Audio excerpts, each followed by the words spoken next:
Hello guys, magandang araw po sa inyong lahat. Ito naman po ang kaibigan nyo si Jake. Sa video natin ngayon, pag-usapan po natin, Tatay Digong hindi po fit mag-stand ng trial sa kaso niya doon sa ICC.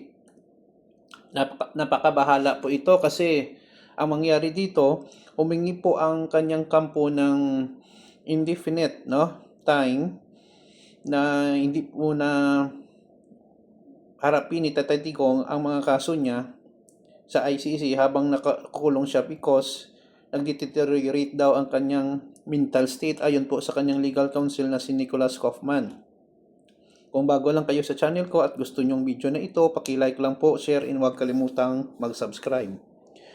Ang confirmation po ng mga kaso ni Tatay Digong or former President Rodrigo Roa Duterte ay this coming September 23. Kaso lang, may bagong strategy naman ang kanyang mga kampo, legal counsel, na pinangunahan po ni Nicholas Kaufman. Ayon po sa balita, ay humingi po sila ng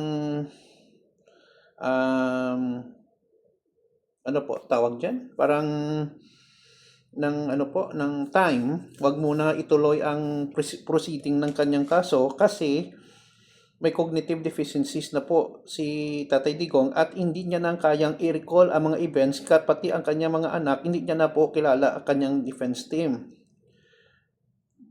Iwan ko kung totoo ito kasi ang makapagsasagot lang kung may problema talaga sa pag-iisip si Tatay Digong o nag-deteriorate ang kanyang isipan ay ang doktor. Hindi naman po dito si Nicholas Kaufman.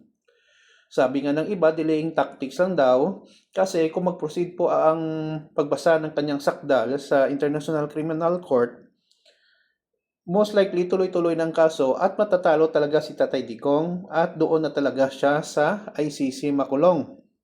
However, kung dinidelay nila ito, baka mapilitan ng ICC na ipa-interim release si Tatay Digong kasi po may problema po siya sa kanyang pag-iisip. Pero duda ako. Baka po nagdradrama lang ito si Tatay Digong kasama na po si Kaufman para mapagbigyan ang kanilang hiling na mapa-uwi dito sa Pilipinas or doon sa ibang bansa si Tatay Digong mamalagi sa interim release na hiningi nila.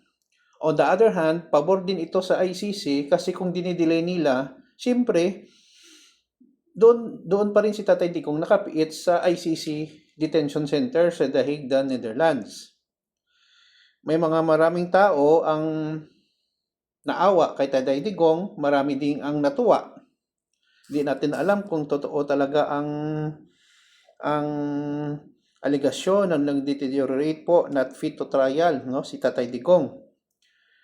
Antabayan na natin kung ano ang mangyayari dito. Please like, share, and huwag kalimutang mag-subscribe sa channel ko guys, Marami pa itong mangyayari na revelasyon, tungkol po dito sa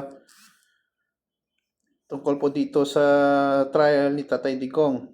Yun lang po guys, maraming salamat. Please like, I love you all. Ingat po tayo lagi. Ito naman pong kaibigan niyo si Jake. Paalam guys. Bye-bye.